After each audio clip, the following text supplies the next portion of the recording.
Carrie, and this is episode 11 of the Sego Fibers podcast.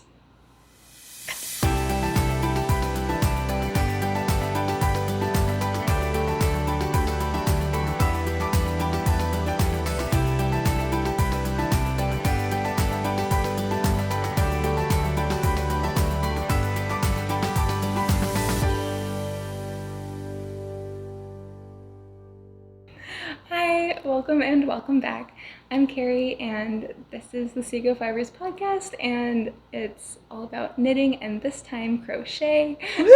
And I have with me my sister-in-law Michelle, and we're going to be talking about both knitting and crochet and all fun yarn dyeing and crafty things today. So, do you want to introduce yourself a little bit? Sure. Hi, my name is Michelle, and I'm Carrie's sister-in-law. I'm visiting her from Denver, Colorado, and I crochet, not knit, so I admire all of you knitters who do all kinds of amazing, fabulous things. But I've been crocheting for maybe 5 years or so. So it was a newish hobby to me, and I really love it. Someday maybe I'll learn to knit, but for now, crochet is floating my boat. Excellent. So she's staying with us for a few days, and we get the joy of just having her here, and she gets a break from normal life, and I get help. Mm-hmm. So let's just dive into our fun yarny projects. As far as finished objects go, last week I showed you the Sego Baby Hat, and I finished the second one. This is the small size, and this is the bigger size. So ideally, this one would be for like preemie to 3 month size, and this would be like 3 month to 1 year. And so this is a pattern that I'm coming up with myself, so I'm tweaking it a little bit each time I make it, and then hopefully I'll get it, ready to be released to the world. I'm trying to do the same pattern but with different gauges and different yarn weights. That way you can use your stash for whatever you need. And so if you're like, oh my goodness, there's a baby shower this weekend, you can look and see what you have and whip up a hat. And I actually made this one in like 4 hours, and so that was super quick. So that felt pretty good. And last week when I was telling you about the different tweaks and modifications I made for making it better, one of them was let's see if it'll focus, there we go, adjusting the details of these stitches, and just to try and get these knit columns to go straight where it decreases. And it worked for the columns, but then with this eyelet here, this knit section kind of ends with a bump, and it's a minor thing, but I was curious to see if I could get rid of that, and I figured out how to do it. So that feels pretty good. So now with this one, it still ends in an eyelet, but there's no bump there, and it was really a simple fix because I have a setup row before you start the crown decreases, and I just moved the setup row 1 row earlier, and that fixed it. So that was pretty exciting. And the yarn I'm using for this is Sandnes Garn Duo. Let's see if that shows up. And the color is Ochre in number 2124. And the color for the green one is Dusty Light Green. It's about half and half. Let's see what the ratio is. 55% merino and 45% cotton, so it's a nice blend. But that's all I have for finished objects so far. Is there anything you've finished lately? You betcha. So since I was coming to visit my Sego Fibers friend, I thought I should bring my Sego Fibers finished objects. So my favorite one is, I guess I'll just start with that one. So I got the Pop Rocks mini set from Sego, and all of the colors just make me so happy. And then, so I made this little beanie, which is just like craziness. but I used a pattern called Splash. And the reason I picked it was because right when the conflict in Ukraine was starting, Ravelry was encouraging people to support Ukrainian pattern designers. So this is my Ukrainian pattern, and using my fun Sego Fibers yarn. And I just love all of the different stitch patterns that I got to do. It was really fun to switch every row and try something different and all sorts of puffs and bumps and funny things. So I mostly followed the pattern, and then I made some stuff up at the end because I needed a couple extra rows. So I just kind of went a little crazy and flipped colors all over the place. So that one was super fun. I love all the textures in it. It is very exciting. I think the hardest part was weaving in all the ends and making the ends not all, I was trying to not have a solid row of all my ends all in the same spot, so I kind of staggered them. But then once in a while, if I put my hat on crooked, I get an end right over my eyebrow, and that's really not attractive. So I scooched that off. But for the most part, they worked in okay, and it was just really fun to do lots of different stitches. That's really cool. So, yeah, I would highly recommend it. The pattern was fun to work, and it was a good way to use all of those really bright colors and let them really ring off of each other the way they did in that little bundle. So that was fun. My most recent Sego project is this really drapey open work shawl scarf, I guess you could call it. It's got this really pretty kind of jaggedy worked edge. And this is the Burgundy Dahlia that Carrie dyed, and the pattern for that one, I have to look. Oh, Inhale, Exhale by CJ Brady. And I was just looking for something that would show off my single skein of yarn with all of that different color in it. So I wanted something that was really light and lacy, and this one fit the bill. Yeah. That's really cool. So that one's that one. And then I think the one that shows off the Sego yarn the best is this. I call it my Mosaic Illusion scarf. It's actually the Mosaic Illusion blanket pattern.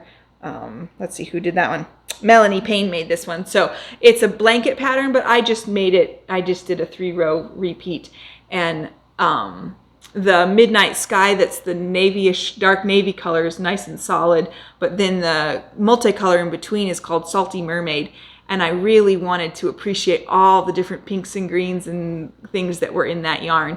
And so I felt like this mosaic pattern really showed off all of the fun colors. And it's kind of crazy. From far away, you can see all those boxes pop in and out. So it's a really fun one to wear. And it was a little slow to work, but very interesting to work. It was very rhythmic and gridded. And so I had a lot of fun getting a feel for the pattern and then working it out. So yeah, that made a nice long illusion-y scarf, which I very much enjoy.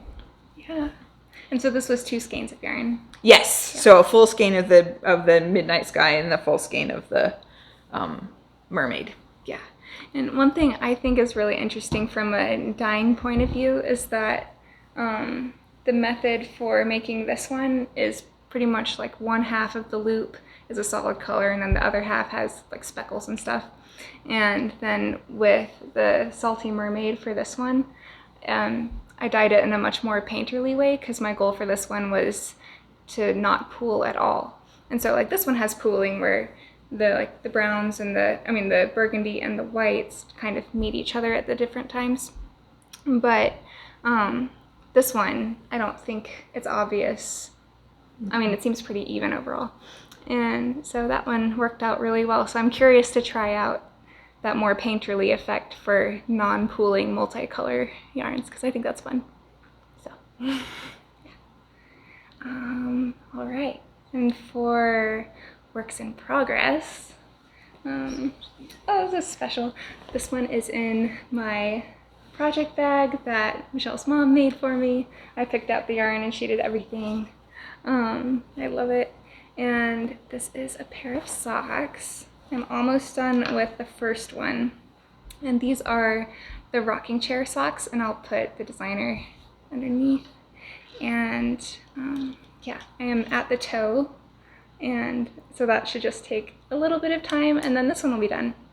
And I'll talk about the yarn. It's Hedgehog Fibres sock yarn, and it is the colorway Damsel. I really like this color a lot. It's like got all sorts of purples and greens and whites. and a bit of blue in there too.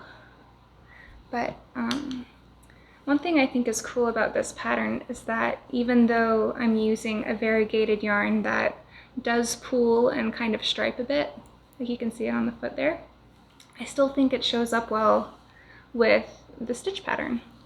Like, I just think it looks really cozy and fun and textury, and it's a very stretchy pattern.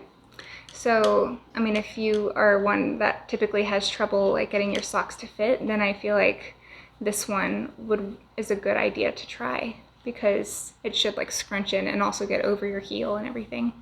And because it's so stretchy, I actually went down to a lower stitch count than I usually do. The pattern recommends using 2mm needles, which, I mean, I don't have. So I decided to use 2.25mm. And I would say normally with these needles, I would use like a 64 stitch count or somewhere in there. But I went down to 52 for the leg, and because it just felt really loose otherwise. And then I did a heel turn, or what do you call it, a heel flap and gusset heel. And then I started doing the same 52 stitches for the foot, but since half of it is stockinette, which is tighter, it was too tight for my foot, I thought. And so that one I bumped up to the 56 that the pattern recommended. Yeah, so I'll do the same thing for the second sock.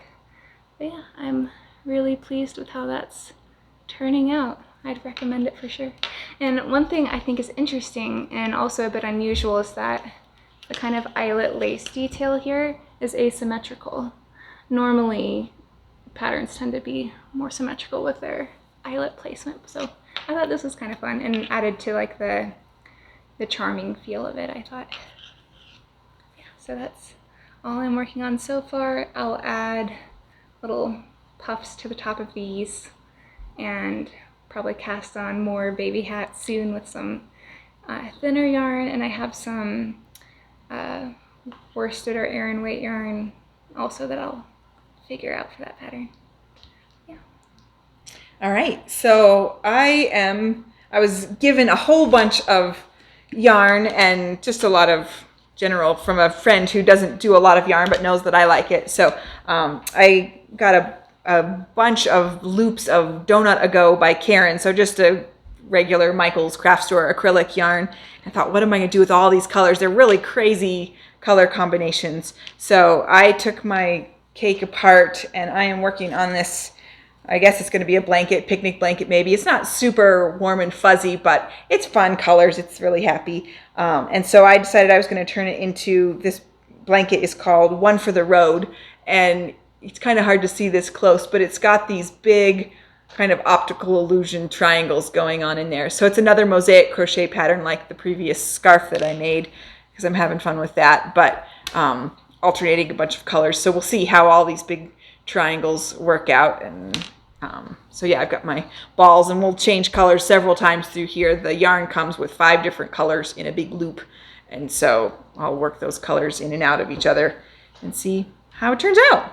So is one ball of this one, like, because you got several loops of each color, right? Yes, so I had 4 skeins of yarn, and they were particularly big skeins. I don't remember what the total length was, but there's 5 colors on a skein, and I have 4 skeins, and they make this big loop. So this ball, I started just working them as they came off the skein, and then I wasn't real thrilled with how my colors were crossing each other. I started one skein from the yellow end and one skein from the purple end, and there was too much color change going on. So then I took my skeins apart. So right now I just started the second chunk of mustard. So I finished one skein of mustard and I'm adding a second. And then this purple is just the way it's coming off of the skein. So this is the first chunk of light purple, and then it switched to medium purple, and it's doing that all by itself. So Some of my yarn I'm cutting and splicing, and some of it I'm taking as it goes. And so we'll see how that goes. But hopefully we'll still preserve the optical illusion effect, but use up all of these crazy colors that are coming in this yarn. How long do you think it might be? I'm hoping it's going to be about 60 inches square. Oh, wow. When I measured, I think it's about 56. Yeah, and this is like 4 folded in fourth. So I think it's about 56 wide. And when I measured how much it took to use up just the first 2 chunks of color and then did my little bit of math, it should be about square. So I'm hoping for a 60 by 60 square. We'll see if my yarn holds out that long. That's really cool. That'll be a good size. We hope. Yeah. So that's the plan. Cool. Is there anything else you're working on right now?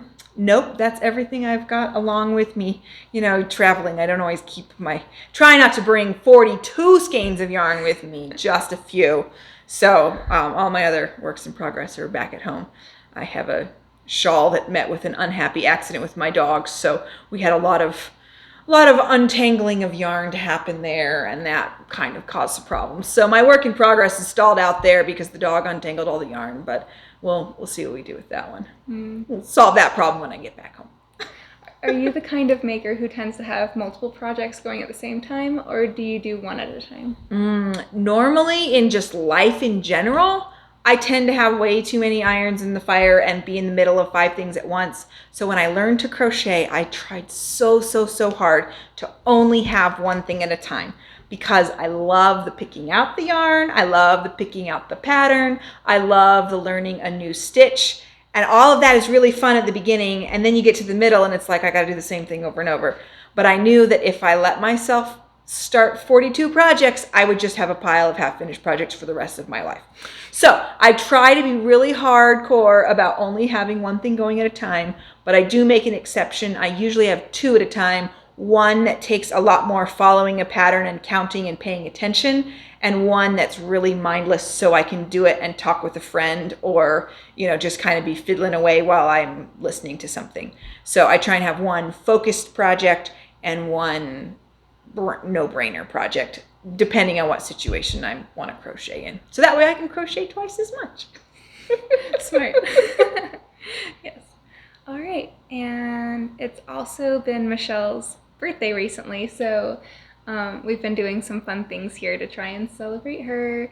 And one of those things was a gift of some yarn that we could dye together.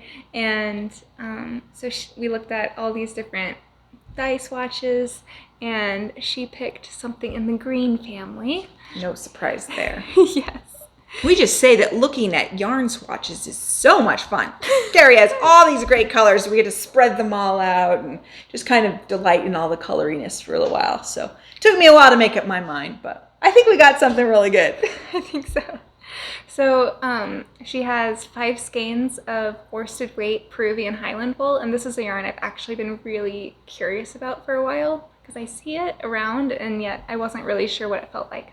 But anyway, here we got a chance to try it out, and this is non-superwash, so it's super squishy, and it's actually a lot softer than I expected because it's not merino, but I still really like it. My first impression when I first got it was like, wow, this is a very neutral wool. Like, it's not super soft, it's not super itchy, it's just wool. Anyway, that was my impression. What do you think of how it feels? I mean, I don't work with wool nearly as often as Carrie does, so I'm always a little concerned that it's going to be itchy, and this is definitely not that. So I would agree. I don't think it makes you go, oh, that's the softest thing ever. But it doesn't feel hard on your hands either. So yeah, I'm excited to give it a try. Yeah. And so I'm hoping it'll be like a nice warm yarn and that kind of thing, especially if you make something to keep you warm out of it. Yeah, I'm trying to find the right lighting to make it look so it doesn't blow out, because that tends to make it blow out. But anyway, so we started out with a more yellowy green, like a rich green, and then we added some blue in there to kind of lean it different ways and add some variation. And we even put a little bit of purple in too, and that's the darker bits. And if I undo this, you can kind of see, let's see, it's interesting. Okay, so here we have a little bit of darker. Anyway, it's just, the idea I think is, oh yeah, and there's where it leans blue a little bit. I think the goal was to try and make it look like you're standing in a shady forest. Mm-hmm. So all those different shades of green in there. So like this one has more of the purple dark spots obvious on there. And then we also Originally we were going to look for or try and make a contrast color to go with the green, and so we're thinking like a lighter bronze color, and we found a swatch that would work. But when I tried to replicate it, I did it wrong, and it got too dark, and then it was too red, and so I was like, oh, how do I fix this? Do we add a whole bunch more yellow and too much brown? It's like, oh man, but it came out. It was a Bob Ross happy little accident. Yes. Because look what we got. It's so pretty. I actually really love this color, and I'm not sure, like, when I took a black and white photo of these together to kind of check how they would work contrast-wise for color work, they were the exact same value. And so, like, in black and white, they're exactly the same. So I don't know if it'll work or not, but I still think they look pretty good together, so only swatching will tell if it'll work. But I really like the undertones. It seems like a very complex color in my opinion. Like there's lots of yellows and golds and reds and coppers and browns in there. Very rusty. Anyway, I thought that turned out okay, even if it wasn't what we were looking for at first. Yeah, it almost feels metallic when you look at it. It's just got a lot of light and dark in it. So I'm really excited to give it a go. Maybe we'll just let it stand on its own and be its own thing, because it's a really fun color. Yeah. And it was really fun to just see how that all works, and the combination of the science of the dyeing and the art of the dyeing and adjusting as you go. And it was really fun to watch how the process actually happens, because I've never seen it before. So what did you think watching it? Was anything surprising or interesting in particular? I think the most surprising thing was just that the yarn actually does soak up all the dye. It was really crazy to see that big vat of dark, murky, you almost can't tell what color it is. And then by the end, it's almost colorless again, especially the brown one came out. That water was almost clean. I mean, I wouldn't drink it, but yeah, it's just like magic that it just kind of sucks it all into that fiber, and there goes all that color. And I was impressed with you start out with your ratio, but then Carrie's thinking, oh, let's bring this out a little bit, or let's do this. So the little bit of mixing that she does on the fly always makes it interesting how she responds to what the yarn is doing, and learning something new every time you do it. Yep. So that was pretty cool. Yeah, it was a lot of fun. So we'll have to have you out more and do more stuff together. I mean, sign me up. All right, so anything interesting while we're here? So we've been doing some fun stuff. Yesterday, what did we do yesterday? Oh, we made black and white cookies. You hadn't made those before, right? No, I've seen them in the cookbook. They're very pretty, but I've never made them. So I know I've made them a couple times before. I really love them. They're one of my favorite cookies, but they're not very common to see in the store, and they're also kind of fussy to make because the cookie itself is pretty easy. It's just a cookie. But then you have to make the icing and then ice them, and it takes 2 coats. And it's like, oh, okay, that takes, I don't know, it just takes extra time, and it's kind of messy. So it's not an all the time thing by any means. But my favorite black and white cookies have a bit of lemon in them, because I just think that's a crucial piece that not all recipes have. Let's see, what else did we do? We went out to dyed our yarn. We did our yarn. And I don't think we did anything else. Oh yeah, we did some errands like at groceries. Basically just trying to like make life work, but while you watch the kids for me. Yep. So that was very helpful. And the day before, we got to go out with your parents to a really nice Lebanese restaurant downtown. It's called Mazza. If you're ever in Salt Lake City and you're looking for like a Middle Eastern, Greek, Lebanese, basically, restaurant, highly recommend Mazza. It's my favorite restaurant in Salt Lake City. And it was just so good and definitely a treat. We normally go there for like my birthday or something because it's kind of a special occasion place. And, but anyway, it was just delicious. And let's see. And today we're hopefully going to go to the Natural History Museum. They have a really interesting color exhibit, I've heard. So going along with our yarn dyeing experiments, we'll learn all about where pigment comes from and the whole history of color. So I think that'll be fun. And yeah, I'll probably do a picnic or go to a restaurant and have a chill evening, play some games. Sounds pretty standard. So yeah. Yeah. You looking forward to anything when you go back home? I'm a piano teacher, so when I get back home, then piano lessons will start. So I'll get my studio whipped into shape and sort through all the music and get my materials ready for my students to come back. They come back right after Labor Day, so that's always a lot of work, but a lot of fun, and it's good to see them after the summer and then catch up with my kids. I have 2 teenagers, so see what all has happened while I've been gone and hear all their stories about school and theater and church and all of whatever I've missed. So it's been fun to take a little toddler break here at Carrie's house and then dive back into teenager life when I get home. Sounds good. Well, I think that about wraps it up for our podcast. I think it's all of our treasures that we've shared with you. I know. Well, thank you for watching, and thank you, Michelle, for joining me. I know this is like a weird, fun thing, but... Oh, I've never done it before. You always are good for a new trial. So I'm glad we got to do it together, and it's been fun to visit and see a little bit more about what you do for fun and for work. Yes. So I like that. Right. Kids and yarn, and it's all good. Yeah. Well, I hope you have a great rest of your day, and I'll see you next time. Bye.